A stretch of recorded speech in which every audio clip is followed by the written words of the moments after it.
Diplomado. Planificación de la resiliencia y adaptación al cambio climático.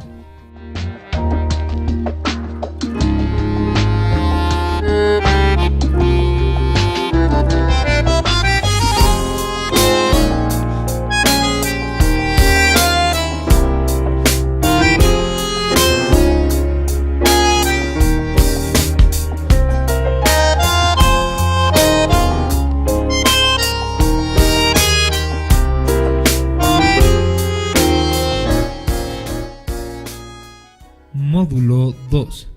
Mecanismos internacionales para enfrentar el cambio climático. Planteamientos y posición del Estado Plurinacional de Bolivia. Curso Cambio climático en el panorama internacional, parte 2. Gonzalo Rolando Lora Beizaga. Maestría en Gerencia Ambiental, Universidad de los Andes, Bogotá, Colombia. Becario de la Fundes Mori. Ingeniería Ambiental, Universidad Católica Boliviana San Pablo, Regional Cochabamba, Bolivia.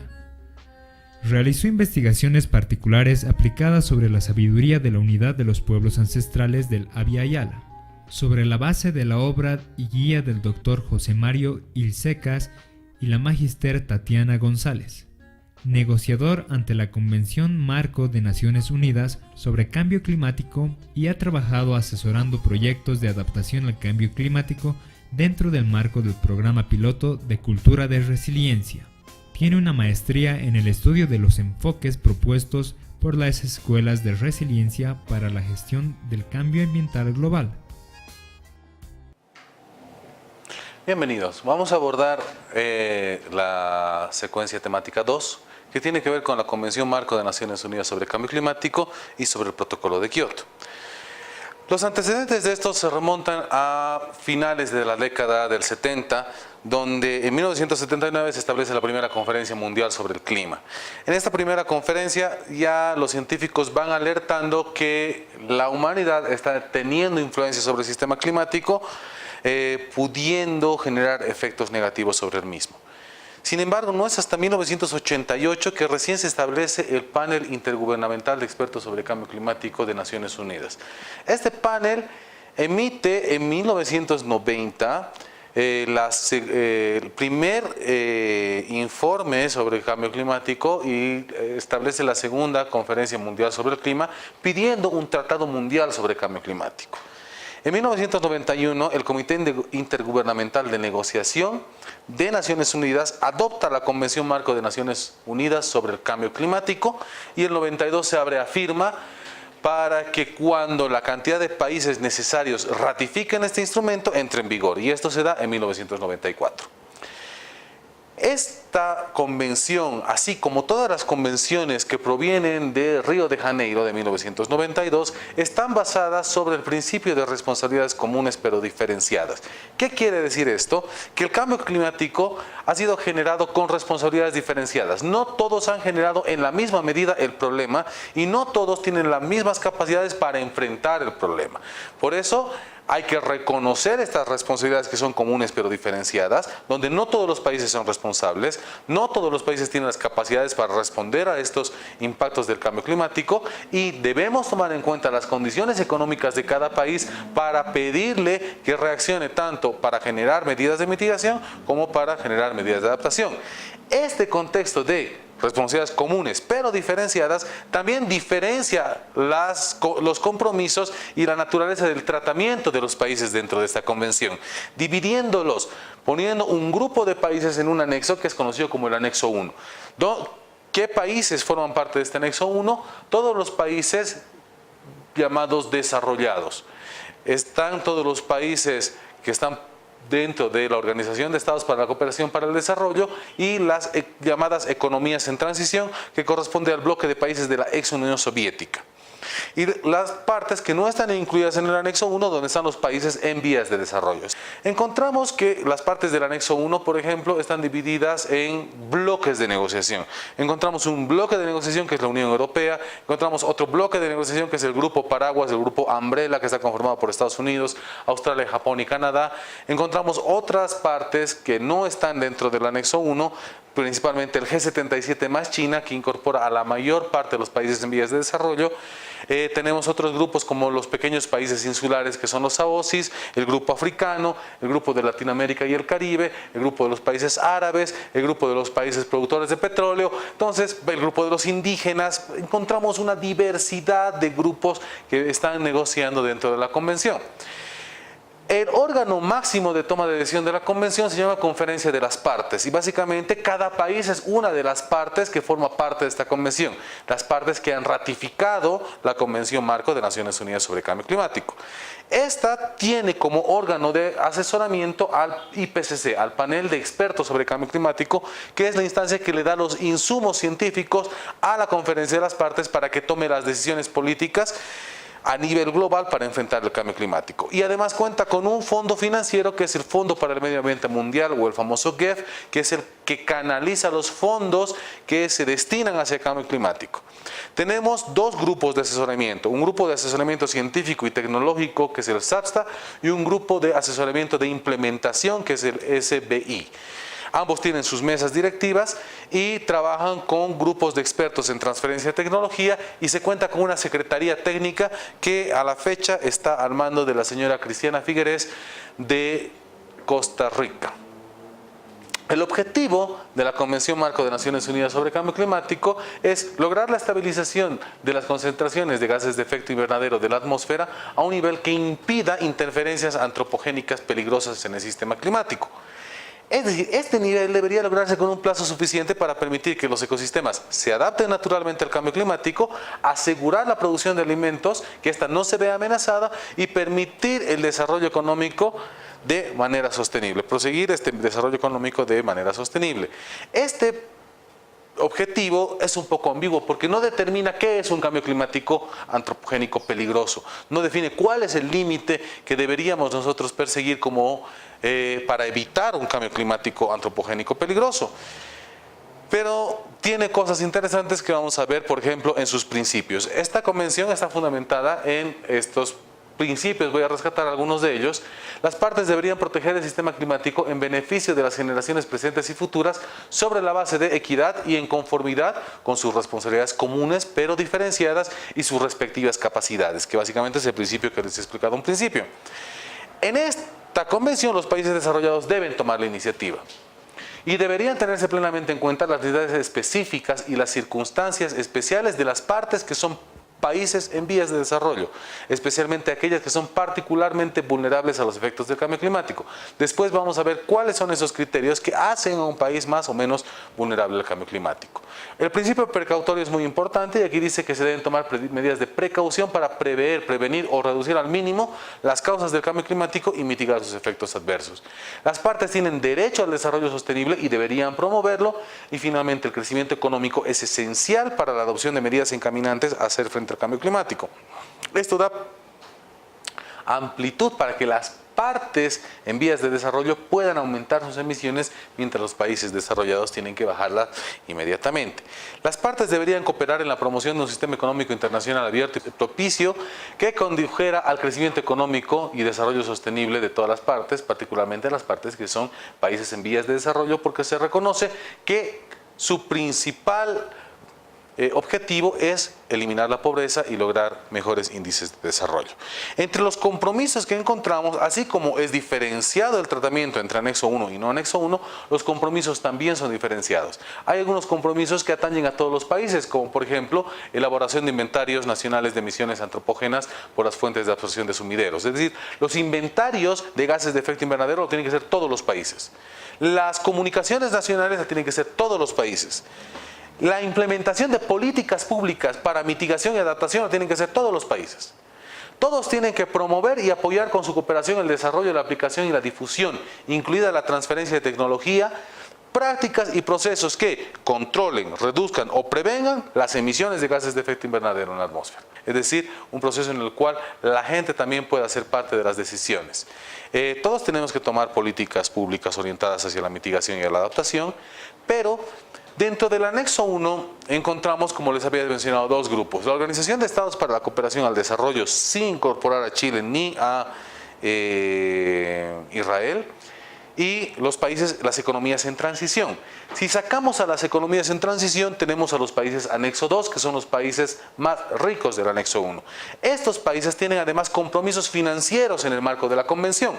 Por ejemplo, encontramos este que dice, las partes que son países desarrollados y las demás partes desarrolladas que figuran en el anexo 2, es decir, los más ricos del anexo 1, proporcionarán recursos financieros nuevos y adicionales. Es decir, estos recursos no pueden provenir de la ayuda de cooperación al desarrollo. Tienen que ser nuevos, adicionales a esta ayuda de cooperación al desarrollo. Y estos tienen que estar destinados a cubrir los gastos totales que nosotros como países en vías de desarrollo infringamos o tengamos que correr para cumplir nuestras obligaciones en el marco de la convención. Es decir, nuestros inventarios, nuestras comunicaciones nacionales están financiadas por plata de los países anexo 2. Otro compromiso de los anexo 2, ayudarán a nosotros, que somos países particularmente vulnerables, a enfrentar los efectos del cambio climático, cubriendo los costos de la adaptación de estos países. Acá también tenemos promover, facilitar y financiar la transferencia de tecnología y conocimientos prácticos ambientalmente sanos para enfrentar la adaptación en los países en vías de desarrollo. Y este principio es muy importante porque condiciona el cumplimiento de los compromisos de los países en vías de desarrollo al cumplimiento de los compromisos de los países desarrollados. ¿Qué quiere decir esto? Que Estados Unidos no puede exigir a China que cumpla sus compromisos si ellos no cumplen sus compromisos. Por eso dice la medida en que las partes que son países en desarrollo lleven a la práctica efectivamente sus compromisos en virtud de la convención, dependerá de la manera en que las partes que son países desarrollados lleven a la práctica efectivamente sus compromisos sobre financiamiento, transferencia de tecnología, y se tendrá plenamente en cuenta el desarrollo económico y social y la erradicación de la pobreza como prioridades primeras y esenciales de nosotros como países en desarrollo. Si nuestros compromisos solo pueden ser exigidos en la medida en que los países anexo 1 cumplan sus compromisos de financiamiento y de transferencia de tecnología para que nosotros podamos cumplir con los nuestros. Ahora, ¿qué países son considerados particularmente vulnerables? Los que son islas pequeñas, los países con zonas costeras bajas por el incremento del nivel del mar, países como Tuvalu, países como Maldivas, en un escenario de 2 grados desaparecen del mapa, lo cual es trágico porque estamos condenando a un grupo de gente a salir de sus casas, a salir de sus países, a ser migrantes climáticos forzados por un efecto que hemos generado a través de un modelo de consumo.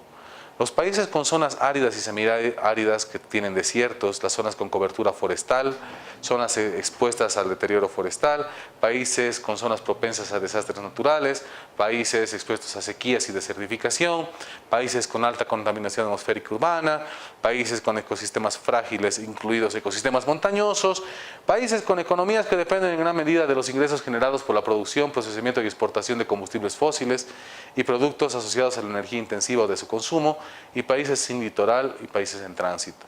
Como podemos ver, Bolivia entra en prácticamente cada una de estas categorías, excepto que no tenemos zonas costeras bajas, porque no tenemos zonas costeras en el país, pero la mayor parte de estas características están en una o varias zonas del país, lo que hace a Bolivia un país altamente vulnerable al cambio climático. Este es el listado de los países anexo 1 y en la siguiente van a encontrar el listado de los países anexo 2, que son los países anexo 1 sin las economías en transición, que son los países de la ex Unión Soviética, Bielorrusia, Rusia, etcétera, etcétera. Con esto habríamos culminado lo que es el módulo 2 o la secuencia temática 2 que corresponde a la Convención Marco de Naciones Unidas sobre Cambio Climático. Sintetizando, encontramos que la Convención Marco de Cambio Climático es el instrumento referencial de Naciones Unidas para abordar el problema de cambio climático.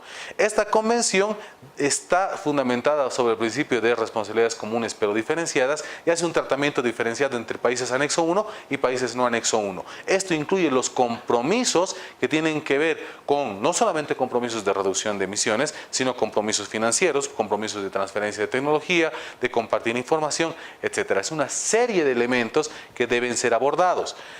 Esto nos lleva al módulo 3 o a la secuencia temática 3 que tiene que ver con el protocolo de Kioto. El protocolo de Kioto es una herramienta operacional de la Convención Marco de Cambio Climático. ¿Qué quiere decir eso? Busca implementar algunos elementos de la Convención Marco de Cambio Climático. La Convención dice que se debe reducir las emisiones, pero no dice en cuánto. El protocolo de Kioto es un instrumento que viene a establecer cuánto y quiénes tienen que reducir, en qué medida las emisiones de gases de efecto invernadero. ¿Cuál es el fin del protocolo de Kioto? Promover el modelo de desarrollo sostenible y que cada una de las partes incluidas en el anexo 1 vayan a cumplir compromisos cuantificados de limitación y reducción de emisiones de gases de efecto invernadero. Es decir, los países anexo 1 van a reducir tanto por ciento sus emisiones en tal periodo de tiempo.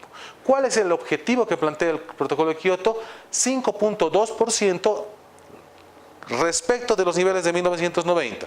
Es decir, las emisiones del anexo 1 en 1990 son la referencia para incrementar o reducir las emisiones en el protocolo de Kioto. El protocolo de Kioto establece que las emisiones entre 2008 y 2012 deben ser en promedio 5% más bajas de lo que eran en 1990. ¿Qué es lo que ha pasado? Estos países debían reducir estas emisiones localmente, es decir, domésticamente, en sus países. Pero para aumentar la capacidad de reducción, para aumentar la eficiencia de esto, se generan 3 mecanismos de flexibilidad, que como su nombre indica, flexibilizan el cómo se va a cumplir esto. A los países desarrollados les genera una puerta que les permite, a través del mercado, comprar reducciones de emisiones y transar con las reducciones de emisiones para poder lograr un objetivo conjunto. Como hemos visto, el protocolo de Kioto no establece asignaciones individuales de reducciones, sino establece un objetivo conjunto para todo el anexo 1. Estos 3 mecanismos de flexibilidad basados en el carbono son el comercio de emisiones, la implementación conjunta y el mecanismo de desarrollo limpio. ¿En qué consiste el comercio de emisiones? El comercio de emisiones es un mecanismo que se da solo entre países desarrollados, mediante el cual un país desarrollado puede vender reducciones de emisiones a otro país desarrollado a través de un mercado. El precio de la tonelada de dióxido de carbono se establece en un mercado semi-regulado por el protocolo de Kioto, que establece algunas reglas. El problema es que durante el establecimiento del año base, es decir, 1990, las emisiones de las economías en transición eran más de 40% más bajas de lo que eran cuando se aprobó el protocolo de Kioto. ¿Qué quiere decir eso? Es decir, si yo les digo, yo voy a bajar de peso y necesito un estímulo para bajar de peso, ustedes me van a pagar 100 bolivianos por cada kilo que yo rebaje. Pero aquí está el truco. Yo voy a rebajar respecto a lo que yo pesaba en 1990. Hoy estoy pesando 72 kilos y en 1990 supongamos que yo pesaba 85 kilos. El año 1990 ha sido el año, entre comillas, más gordo de las economías en transición, es decir, era Unión Soviética y tenían muchas emisiones. Entonces, si yo les digo, voy a reducir de los 85 kilos que pesaba en 1990 a 80 kilos, ustedes me van a pagar por 5 kilos 500 bolivianos, prácticamente yo no voy a bajar de peso, sino voy a subir 8 kilos. Y me están pagando por subir 8 kilos cuando yo debería reducir como mundo. Lo mismo se genera con el comercio, no con el comercio, sino con la implementación conjunta que también se da entre países en vías de desarrollo. Pero en el marco de este módulo vamos a analizar con un poco más de profundidad lo que es el tercer mecanismo de flexibilidad, que es el mecanismo de desarrollo limpio, que es un mecanismo de comercio de reducciones entre países desarrollados y países en vías de desarrollo. Aquí la teoría es distinta. Si yo quiere incorporar en este mecanismo se quiere incorporar a los países en vías de desarrollo a que reduzcan emisiones. Y esto se hace en base a tendencias. Es decir, yo pesaba en 1990 60 kilos y ahora peso 80 kilos. Es decir, he subido 20 kilos en un periodo de 15 años, 20 años, no sé. Es decir, en un futuro voy a tener que subir de 80 a 90 kilos.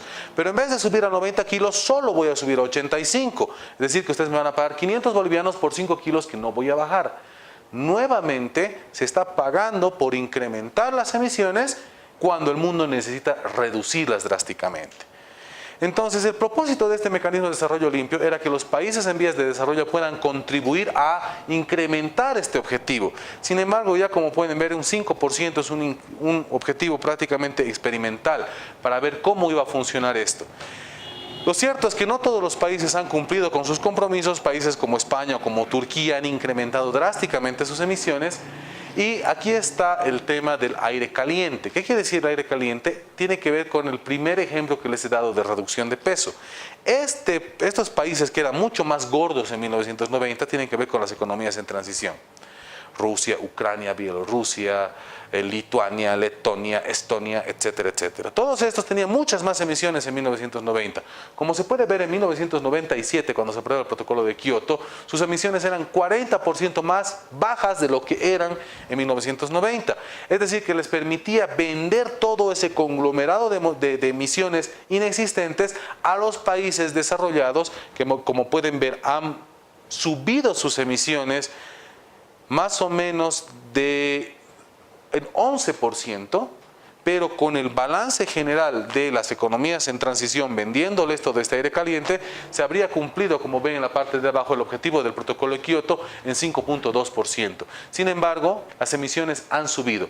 ¿Y esto por qué se da? Se da porque el cambio climático está analizado desde una visión exclusivamente económica, una visión preponderantemente económica, donde se ve al cambio climático como una externalidad, es decir, como una falla de mercado. Aquí esa externalidad está dada en el punto Q0, P0. Q es la cantidad que se vende de un bien o servicio y P es el precio. En el primer punto, es decir, donde encontramos la externalidad según la teoría económica, estamos produciendo una mayor cantidad que en el óptimo social debido a que el precio de las emisiones no estaría contemplado dentro de los factores de producción o de consumo. ¿Qué quiere decir eso? Nadie me está cobrando por las emisiones que puedan darse por la producción de esta botella, ni el que la produce ni el que la compra. Pero si el precio de esta botella de agua incorporara las emisiones, entonces se internalizaría la externalidad y se mitigaría esta contaminación o se prevendría. Esta es la lógica sobre la cual opera el mercado. Para esto utiliza como herramienta tradicional el mercado de carbono. El mercado de carbono busca usar las mismas fuerzas del mercado para internalizar de la forma más eficiente esta externalidad negativa. Sin embargo, no es puramente dirigida por un mercado libre y requiere de un marco regulatorio que debe de ser definida por los gobiernos, en este caso en el marco de la Convención de Naciones Unidas sobre el Cambio Climático. Y esto tiene que ver con la diferencia en los costos de abatimiento o los costos de mitigación. Supongamos tres países. Supongamos Brasil en la línea verde, supongamos en la línea naranja Estados Unidos y supongamos Suecia en la línea azul. Los costos marginales, es decir, cuando hablamos de costo marginal, es el costo de mitigar una tonelada más de CO2. Para Brasil los costos de mitigación son mucho más bajos que para Estados Unidos porque la mayor parte de sus emisiones provienen de deforestación. Y evitando deforestación, puedo evitar grandes cantidades de emisiones. Eso es barato respecto a Estados Unidos, donde tienen más emisiones energéticas por un excesivo consumo de combustibles fósiles. Sin embargo, en Suecia ya son bastante eficientes en el manejo de su energía y por lo tanto mitigar una tonelada de CO2 les representa cambios tecnológicos muy importantes y muy caros, por lo tanto su costo de abatimiento es mayor. Supongamos que en Brasil es $1, en Estados Unidos $5 y en Suecia $10. Lo que busca el mercado de carbono a través de su eficiencia es equilibrar estos costos marginales de mitigación. Es decir, implementar primero las mitigaciones más baratas. Aquí vemos, por ejemplo, si en Brasil la mitigación de cada unidad adicional me cuesta 1, voy a reducir las cinco primeras unidades en el Brasil. La quinta ya veré si es en Brasil o si es en Estados Unidos. Y así como pueden ver. ¿Cuál sería la asignación más eficiente para las 13 unidades? Como pueden ver, el área amarilla y el área verde de las unidades de mitigación. Entonces, ¿dónde se debería mitigar estas unidades? Idealmente Brasil debería mitigar 10 unidades, Estados Unidos debería mitigar 2 unidades y Suecia 1 unidad.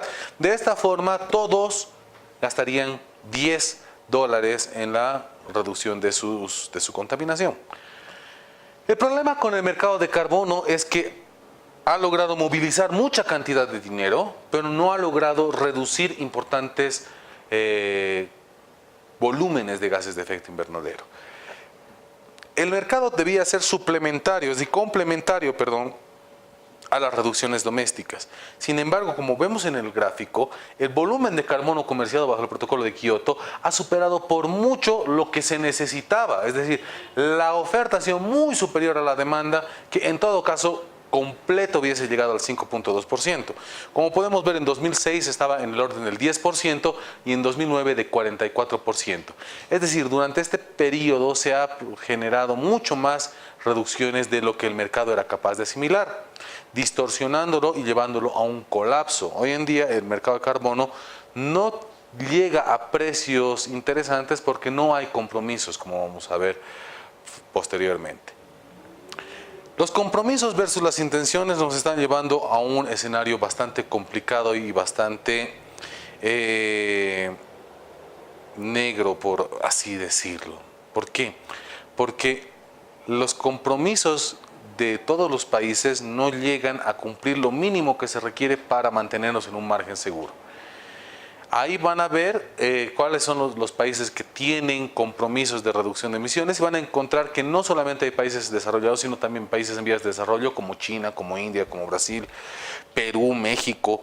Esos países se han adherido dentro del marco de los acuerdos de Cancún y han dado sus compromisos de reducción de emisiones. Este siguiente gráfico, que nos dice dónde nos conducen las buenas intenciones, nos muestran que las buenas intenciones del mundo nos están llevando a un incremento de 4 grados respecto del nivel preindustrial. Las potenciales propuestas, es decir, lo máximo que podrían ofrecer los países, nos llevan a un incremento de 3. Y estamos muy lejos de estar por debajo de los 2 grados que señala el IPCC como máximo límite seguro. Sin embargo, este escenario es más complejo cuando uno ve los trabajos de Bayer, los trabajos de James Hansen, que nos muestran que estos modelos del IPCC podrían estar subdimensionados y que estos 4 grados no serían 4 grados, sino potencialmente 6 grados respecto de los niveles preindustriales. Estos más de 3 grados, 4, 5, 6 grados, potencialmente representan un escenario de extinción masiva de biodiversidad. Estamos hablando de una pérdida masiva de vida en el planeta con antecedentes muy escasos. Hemos vivido en el planeta aparentemente 5 procesos de extinción masiva y este podría ser el segundo ocasionado por un ser vivo. El primero fueron las plantas. Es decir, estamos al vértice de un potencial colapso del sistema global como lo conocemos y esto nos acerca al cuarto capítulo, donde vamos a ver el enfoque de adaptación al cambio climático y de gestión integral de riesgo de desastre. Como diagnóstico general de la situación del mundo, podemos ver que hoy en día estamos viviendo un acelerado problema de extinción de biodiversidad y de degradación de sistemas ecológicos. 80% del planeta tiene problemas de erosión de suelos. En 2010 se deforestaron más de 13 millones de hectáreas de bosques. 2% de la biodiversidad conocida se ha extinguido y 17% está en serio riesgo de perderse. Se han modificado los ciclos del nitrógeno y del carbono y se ha incrementado la concentración de gases de efecto invernadero de 280 partes por millón a más de 400 ahora en el último año. Se ha dado un calentamiento de prácticamente 1 grado respecto al nivel preindustrial, confirmado 0.8 grados y posiblemente 3 grados más hasta fin de siglo. Hay déficits severos de alimento y agua y esto se está dando como un efecto dominó. ¿Qué hemos logrado como humanidad a costa de estos indicadores nefastos? 50% de la población subsiste con menos de $2 al día. Es decir, tenemos más de 4.500 millones de personas que viven con menos de 15 bolivianos al día. Estas personas tienen serios problemas de alimentación, de salud y de acceso a agua. Estamos viviendo un proceso de serio incremento poblacional y alto riesgo de epidemias. Como les he mencionado, el diferencial entre el 20% más rico y el 20% más pobre es de 1.400 a 1, y hay signos crecientes de peligro tóxico para la humanidad y sistemas de vida, y hay una amenaza química de disrupción hormonal. Cada vez están aumentando los números de casos de cáncer y de enfermedades nuevas. Todo esto parte de un enfoque de un manejo ambiental tradicional, que busca como fin último maximizar el producto de una variable. Esta variable puede ser un recurso natural, puede ser una máxima cosecha sostenible o un servicio ambiental. Pero siempre quiero ser lo más eficiente que pueda. Generar sistemas óptimos de gestión de recursos naturales a través de ¿qué? Del comando y control. Yo controlo la naturaleza para poderla hacer lo más productiva posible. Pero acá estamos en una fase altamente predecible del modelo de panarquía. En este modelo ambiental tradicional se busca suprimir la novedad. No quiero tener sorpresas y para evitar tener sorpresas subsidio el cambio a través de un fuerte subsidio energético. Por ejemplo, la producción de agroquímicos depende de una gran cantidad de diésel para toda la agroindustria. Estoy subsidiando este cambio con combustibles fósiles para alargar la fase K del modelo de panarquía. Después vamos a ver que ese modelo de panarquía es la fase estable del modelo de panarquía, es la fase K a través del cambio tecnológico. Pero la fase K, es decir, esa fase estable que queremos alargar de máxima producción, disminuye la capacidad del sistema para absorber cambios. La paradoja de la optimización implica la reducción de la resiliencia, es decir, de la capacidad de absorber cambios y de mantener la identidad de un sistema. Y exacerba problemas cuando las consecuencias del manejo retroalimentan las causas del sistema. Una de las causas de todo este cambio es que se esté perdiendo masas de hielo, aumentando el agua. Esto es una retroalimentación positiva porque el agua va a absorber más calor y hay menos hielo que rebote ese calor. Y finalmente, porque este enfoque está basado en una valoración económica subjetiva de la disponibilidad a pagar por la conservación de un recurso, bien o servicio, que es la base de la economía ambiental. Pero en los sistemas ecológicos, en los sistemas de vida, sí hay trayectorias y sí hay umbrales. Sí hay límites en cuanto al uso y a la producción de los recursos y en cuanto a la asimilación de desperdicios o de residuos. Quiero rescatar a Sábato, que aquí nos muestra dónde llega la sociedad occidental después de establecer sus ideales en el Renacimiento. En el Renacimiento, Sábato nos muestra un ser humano que proclama su voluntad de dominio de la naturaleza. El humano debe dominar la naturaleza y debe dominar las fuerzas de la naturaleza hacia ese óptimo social que promueve el modelo económico. Sábato nos dice en su libro: frente a la infinita riqueza del mundo material, los fundadores de la ciencia positiva seleccionaron los atributos cuantificables, es decir, la masa, el peso, la forma geométrica, la posición y la velocidad. Y llegaron al convencimiento de que la naturaleza está escrita en caracteres matemáticos, cuando lo que estaba escrito en caracteres matemáticos no era la naturaleza, sino la estructura matemática de la naturaleza. Sábato nos está diciendo aquí que la matemática puede describir las estructuras de funcionamiento de la naturaleza, pero no a la naturaleza como tal, porque la naturaleza es mucho más compleja y mucho más rica que solo la matemática que puede describir ciertos estados de funcionamiento de la naturaleza.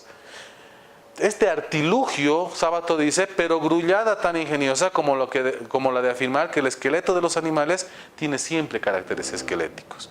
No era pues la infinitamente rica la naturaleza la que expresaban estos cientistas con el lenguaje matemático, sino apenas su fantasma pitagórico.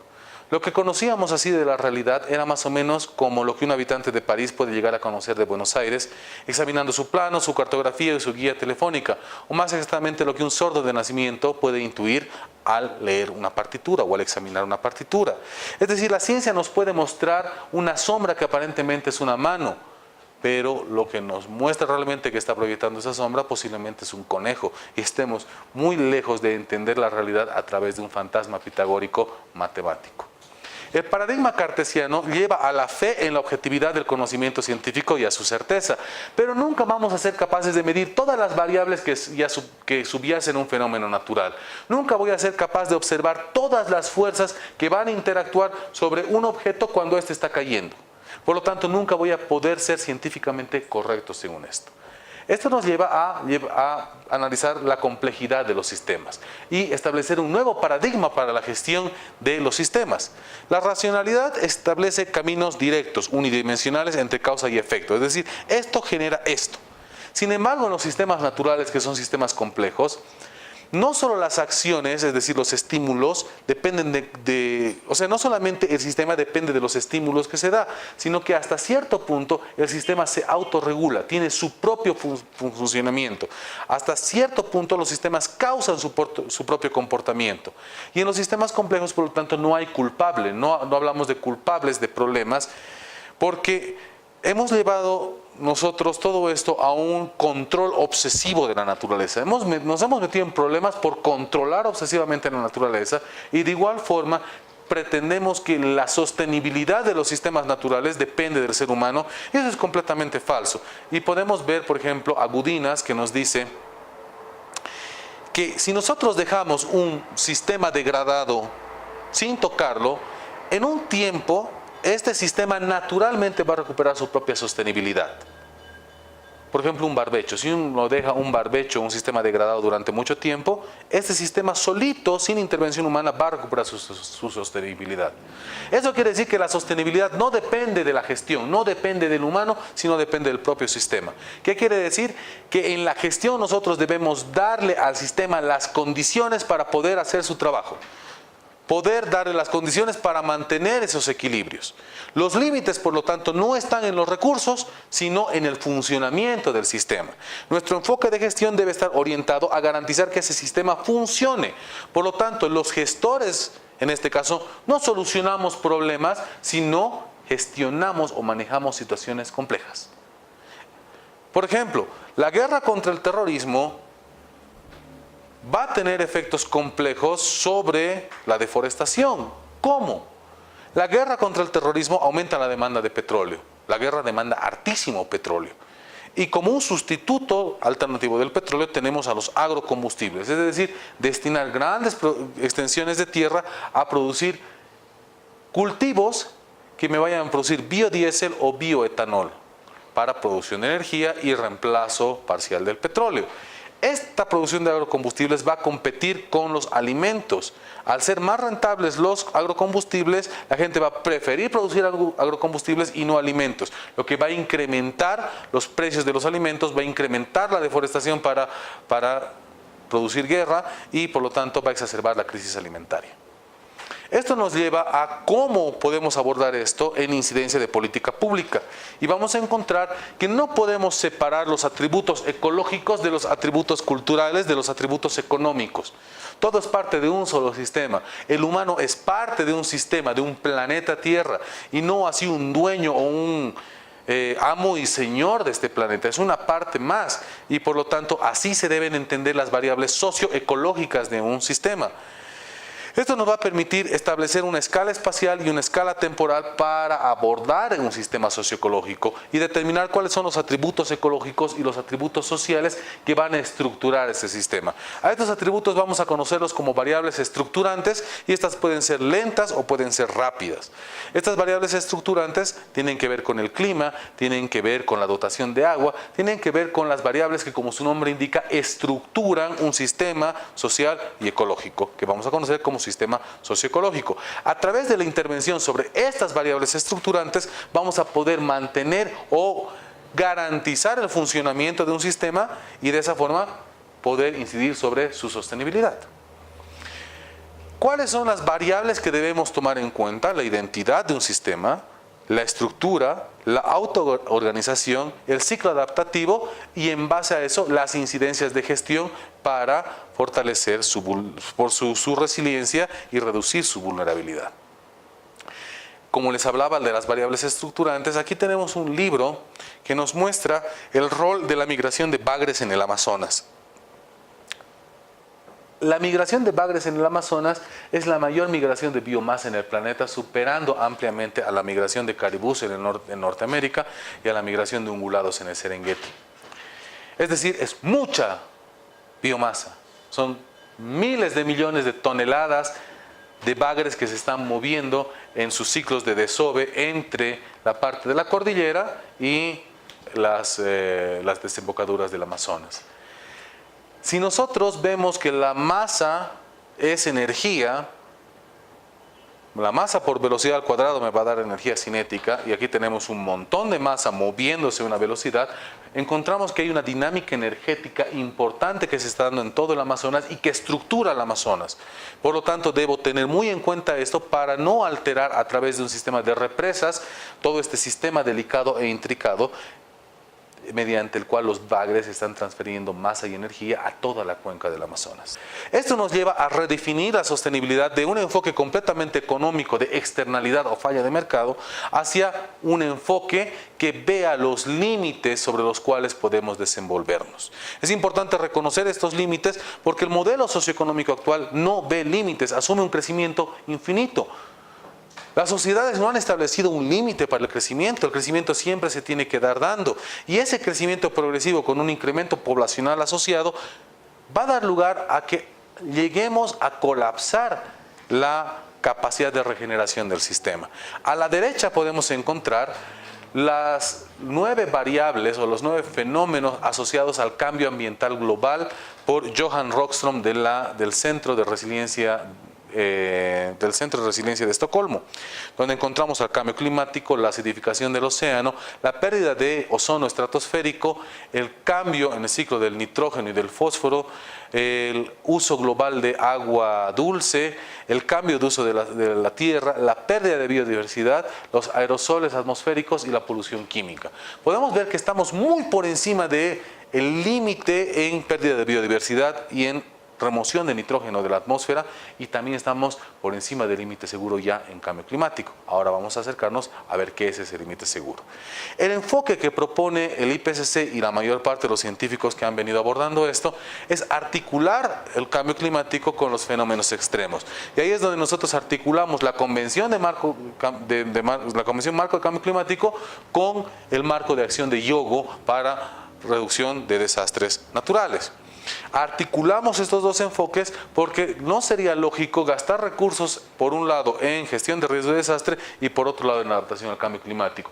Debemos generar un enfoque articulado de estos dos que evalúe las relaciones y las implicancias entre la sociedad, el modelo socioeconómico y la interacción de factores climáticos, ambientales y humanos que puedan traducirse en impactos y desastres u opciones para la gestión. El cambio climático me puede representar a mí serias amenazas, pero el contemplar cuáles pueden ser los efectos y anticiparme a ellos me puede generar también importantes oportunidades de gestión para minimizar la incidencia de estos efectos. La gestión de riesgo de desastre y la adaptación al cambio climático deberían articularse en una visión estratégica que articule metodologías, conceptos y actividades orientados a integrar la gestión del riesgo y la adaptación al cambio climático dentro de los procesos de planificación y de diseño de políticas públicas. ¿Cómo el Estado va a reaccionar ante estos potenciales efectos de cambio climático?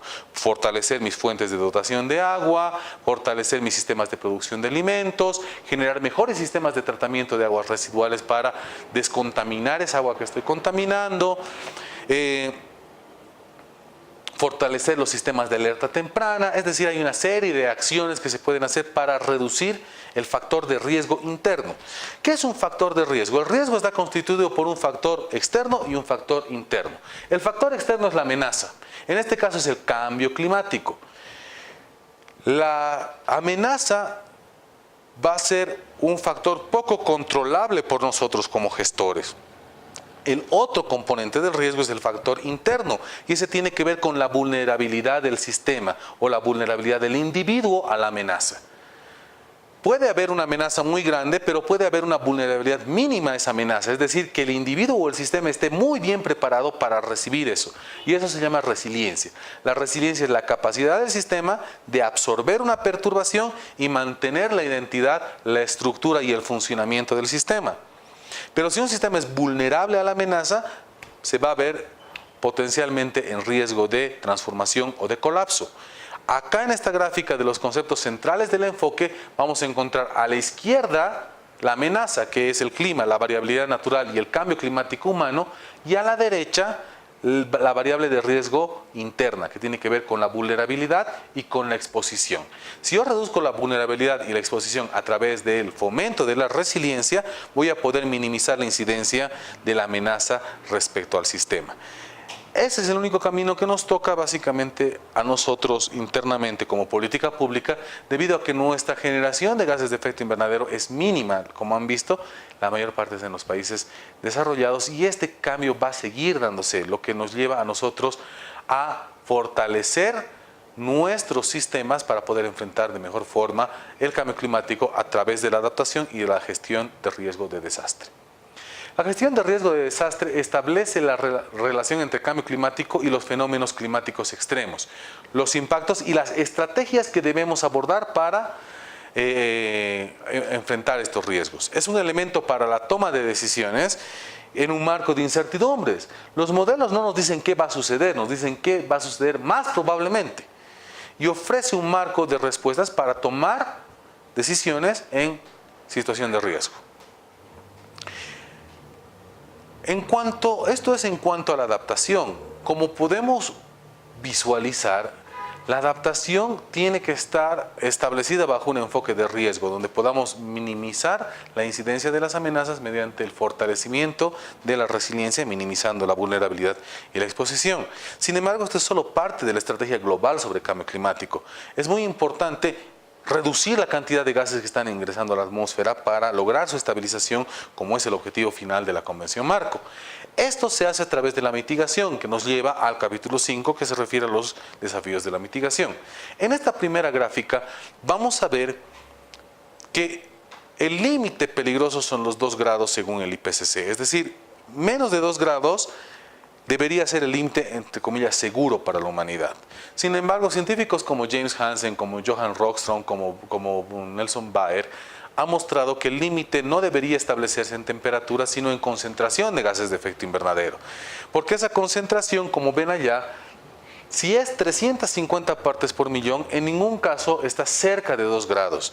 Sin embargo, 2 grados pueden representar desde menos de 400 partes por millón hasta más de 500 partes por millón, dependiendo del grado de sensibilidad del modelo que yo esté utilizando.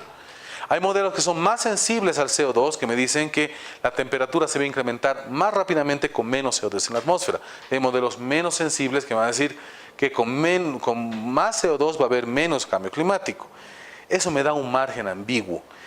El margen seguro debería establecerse en concentración y debería ser 350 partes por millón. Hoy estamos por encima de las 400 partes por millón, lo que lleva a la mayor parte de la comunidad científica a afirmar que estamos viviendo bajo un límite ya no seguro. Estamos bajo un límite no seguro de concentración de gases de efecto invernadero. Esto genera un marco de urgencia de acción inmediata. Los nuevos estudios señalan que el cambio climático está siendo mucho más acelerado de lo que pensábamos y que no podemos permitirnos retrasar la acción. Se necesitan acciones concretas y rápidas, y la acción política debería estar acorde a esta necesidad urgente. Sin embargo, la voluntad política no ha respondido a esto, como vemos, y aquí nos muestra un concepto muy interesante sobre el cual debemos estructurar nuestra visión de mitigación, que es el presupuesto de carbono. La lógica actualmente es: supongamos, todos necesitamos de una computadora, y esta computadora un grupo de nosotros la ha arruinado. Arreglar esta computadora cuesta 100 bolivianos. La lógica actual es: ¿cuánto puedes dar tú? ¿Cuánto puedes dar tú? ¿Cuánto puedo dar yo? Lamentablemente, la suma de las buenas intenciones no suma los 100 bolivianos que necesitamos para arreglar la computadora.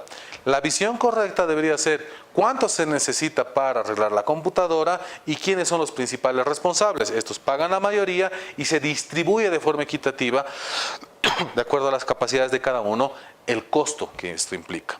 Aquí nos muestra cuál es el presupuesto de carbono del mundo entre 2000 y 2050, es decir, cuánto más podemos emitir manteniéndonos en un límite seguro. Ese presupuesto entre 2000 y 2050 era de 750 toneladas, miles de millones de toneladas, 750 gigatoneladas. Sin embargo, entre 2000 y 2009 nos hemos farreado de esas 750 a 330, lo que nos daba a un presupuesto de 420 entre 2010 y 2050. Nos queda muy poco carbono que poner a la atmósfera antes de entrar a un colapso. Y las negociaciones deberían enfocarse hacia eso, hacia establecer dónde son los límites seguros, qué es un cambio climático peligroso y dónde no tenemos que ir. Aquí nos muestran los diferentes escenarios para mantenernos por debajo de 1.5, por debajo de 2 y por debajo de 3. Y como vemos, estamos muy lejos ahorita del presupuesto de carbono. Estamos consumiendo mucho más carbono del que podríamos meter a la atmósfera. Es decir, con las emisiones actuales, en 6 años llegamos al límite para mantenernos por debajo de 350 partes por millón hasta fin de siglo. Tenemos menos de 12 años para mantenernos por debajo de 2 grados. Y con la propuesta del G8 tenemos 2 años restantes para evitar un colapso global. La propuesta del G8 no contempla un límite seguro, sin embargo. Este es el camino que deberían seguir la reducción de emisiones para mantenernos por debajo de 350 partes por millón. Esto quiere decir estabilizar. Hemos sobrepasado las 400 partes por millón. Pero si nosotros vamos manteniendo este patrón de reducción de emisiones, para 2050 podríamos estabilizar la concentración de gases de efecto invernadero en un nivel seguro nuevamente de 350 partes por millón. Como vemos, los países anexo 1 en la línea azul tienen que reducir drásticamente sus emisiones y nos darían un leve espacio para reducción a nosotros, que después también debería ser drásticos. Esto es una propuesta que nosotros hemos hecho como una asignación equitativa del espacio atmosférico, donde las reducciones de los anexos 1 sí deberían bajar drásticamente, dando un pequeño espacio para reducción de la pobreza en nuestros países. Esto nos lleva a determinar que estas estas reducciones no son gratuitas, se necesita invertir mucho dinero en mejoras tecnológicas y en reducción de consumo para alcanzarlas. Vamos a ver que los costos de mitigación nos llevan al capítulo 6, que son las opciones financieras para mitigación y adaptación. Eso es lo que necesita el mundo para reducir emisiones en los países en vías de desarrollo, que andan por el orden de 100.7 billones de dólares anuales para mitigación. Los costos de adaptación son muchísimo más grandes. El último estudio del IIED, del Instituto de Estudios Ambientales de Suecia, evalúa los 3 informes anteriores y muestran que los costos de adaptación en los países en vías de desarrollo pueden estar entre 50 y 300 billones de dólares al año. El monto comprometido en el Fondo Verde actualmente es de 10 billones de dólares para mitigación y para adaptación.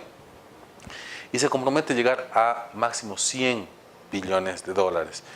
Es decir, una cuarta parte de lo que realmente se estaría necesitando para cubrir efectivamente los costos de mitigación y adaptación en el mundo.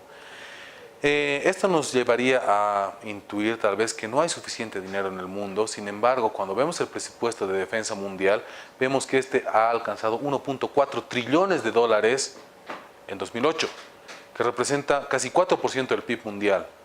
Y el rescate económico mundial hasta 2009 había sido de 12 trillones de dólares, que representan un 30% del PIB mundial.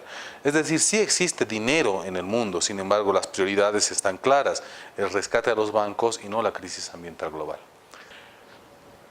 En el siguiente tema vamos a ver cuál es el estado de las negociaciones de cambio climático.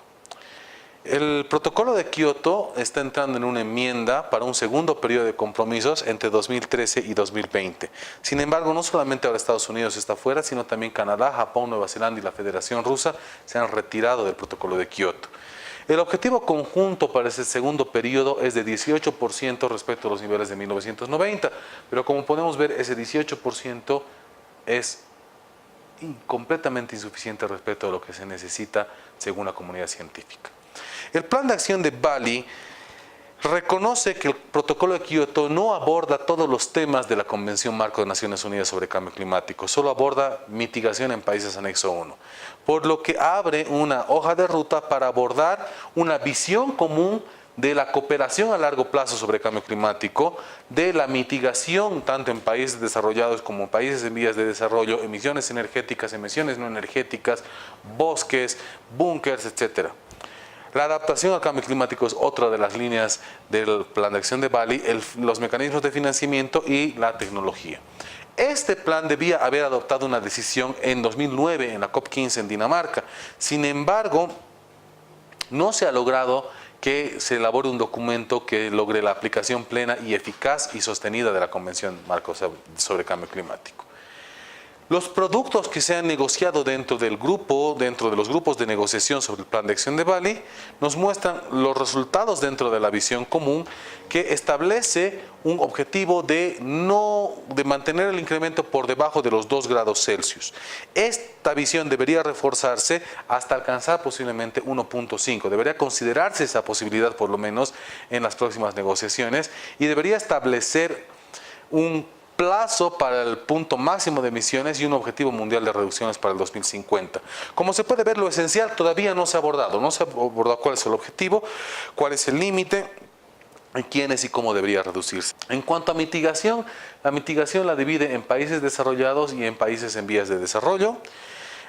Ustedes pueden encontrar cuáles son las diferencias de los enfoques en cada uno de los documentos que les voy a proporcionar. Sin embargo, es importante mencionar que en este proceso de negociación cada vez se diluye más el principio de responsabilidades comunes pero diferenciadas. Estados Unidos no quiere entrar en un compromiso de reducciones de emisiones porque quiere jalar a China, pero China es un país en vías de desarrollo, lo cual complejiza todo este escenario. También tenemos resultados en adaptación. Se crea el marco de adaptación de Cancún, que establece los lineamientos a ser tomados, las modalidades y las directrices de la adaptación. Se establece el mecanismo internacional de pérdidas y daños y los arreglos institucionales para la COP19. Para el mecanismo de financiamiento, crea el Fondo Verde para el Clima, que está administrado por el Banco Mundial inicialmente y que será administrado por una junta de 24 miembros con el objeto de apoyar a programas de mitigación y de adaptación a través de ventanillas temáticas de financiamiento.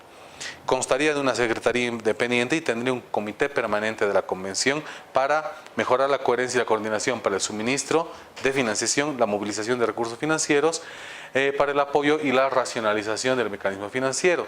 No hubo compromisos para el trienio 2013-2015, es decir, todavía no hay compromisos reales de financiamiento y no hubo un acuerdo de cómo se va a escalar este financiamiento, simplemente se dijo que eventualmente se va a escalar. Corea es la sede del Fondo Verde actualmente y este fondo deberá gestionar los activos financieros, llevar registros contables para proyectos de mitigación y adaptación en países en vías de desarrollo. En cuanto a desarrollo y transferencia de tecnología, se crea un mecanismo de desarrollo y transferencia de tecnología, pero todavía no se han establecido claramente los lineamientos. En los documentos que les voy a proporcionar van a ver las estructuras de los acuerdos que se han llevado a desarrollo y transferencia de tecnología y finalmente fomento de capacidades. Después de estos acuerdos a los que se arriba en los grupos de trabajo especial de cooperación de largo plazo y del protocolo de Kioto, se establece la plataforma de Durban. El grupo de trabajo especial de la plataforma de Durban, que busca establecer un protocolo, instrumento jurídico a una conclusión acordada que sea aplicable a todas las partes. Ven de nuevo el principio de responsabilidades comunes y diferenciadas se diluye y esto es aplicable a todas las partes, que tenga fuerza legal en el marco de la Convención Marco y que se aplique en 2015 en la COP21, es decir, este año en París. Este año en París se debería acordar este nuevo mecanismo que vea la adaptación, la mitigación, el desarrollo y transferencia de tecnología, la transparencia de las medidas y prestación de apoyo y el fomento de capacidades en dos grupos de trabajo, el acuerdo post-20 y el acuerdo de ambición pre-2020, donde se establezcan los horizontes que se van a dar para abordar el cambio climático en 2015 en este nuevo tratado. Esta es la situación actual de las negociaciones. En el próximo capítulo, que corresponde al capítulo 8, a la secuencia temática 8, vamos a ver cuál es la posición del Estado Plurinacional de Bolivia respecto a estas negociaciones y cuáles son los elementos fundamentales que tienen que ver con la política plurianual de cambio climático, la visión boliviana de cómo enfrentar el cambio climático. Con esto habríamos terminado más o menos un enfoque científico, un enfoque económico y un enfoque político de la problemática de cambio climático y vamos a ver cómo posteriormente el país está llevando adelante las políticas públicas para enfrentar esta problemática a nivel nacional. Síntesis. Esta parte tocó la situación actual a nivel mundial observándose acelerada extinción, sistemas ecológicos degradados, 80% del planeta con problemas de erosión de suelos, más de 13 millones de hectáreas deforestadas, 2010, 2% de la biodiversidad conocida se ha extinguido y un 17% de la misma se encuentra en peligro, con un 7% en peligro crítico de extinción. Modificación de los ciclos de nitrógeno y carbono. Incremento de GI atmosférico de 280 a 390 partes por millón. Calentamiento global de 1 grado centígrado, posibles 3 grados centígrados más hasta fin de siglo. Déficits severos de alimento y agua. ¿Qué se logró con estos indicadores como humanidad? El 50% de la población humana subsiste con menos de $2 por día. Serios problemas de alimentación, salud y acceso al agua. Incremento poblacional. Riesgo de epidemias. Basado en un manejo ambiental tradicional y en una visión económica de la naturaleza, pagar por la conservación de un recurso, un bien o de un servicio es la base de la economía ambiental, donde el crecimiento económico no tiene límites, es infinito. El Plan de Acción de Hyogo. Al articular el cambio climático y gestión de riesgo de desastres, con una visión estratégica que articule metodologías, conceptos, actividades orientadas a la integración dentro de los procesos de planificación y políticas públicas. Se habla de la gestión de riesgo de desastres y adaptación al cambio climático como una de las estrategias para gestionar los riesgos conexos. Los desafíos de la mitigación. Según varios científicos, señalan que los límites peligrosos para la humanidad no deben estar medidos en temperatura, sino en el contenido de las concentraciones de gases de efecto invernadero GI. El presupuesto global de emisiones de carbono seguro para la humanidad desde 2000 hasta 2050 es de 750 gigatoneladas, pero entre 2000 y 2009 se llegó a 330 gigatoneladas emitidas de CO2, por lo cual nos quedan 420 gigatoneladas hasta el 2050 por emitir. Las negociaciones entre partes y opciones financieras de mitigación y adaptación. El Protocolo de Kioto y su ampliación de una segunda fase del 2012 al 2020, cuyo objetivo es una reducción de 18 grados. El Plan de Acción de Bali y la Plataforma de Durban y sus alcances e implicaciones.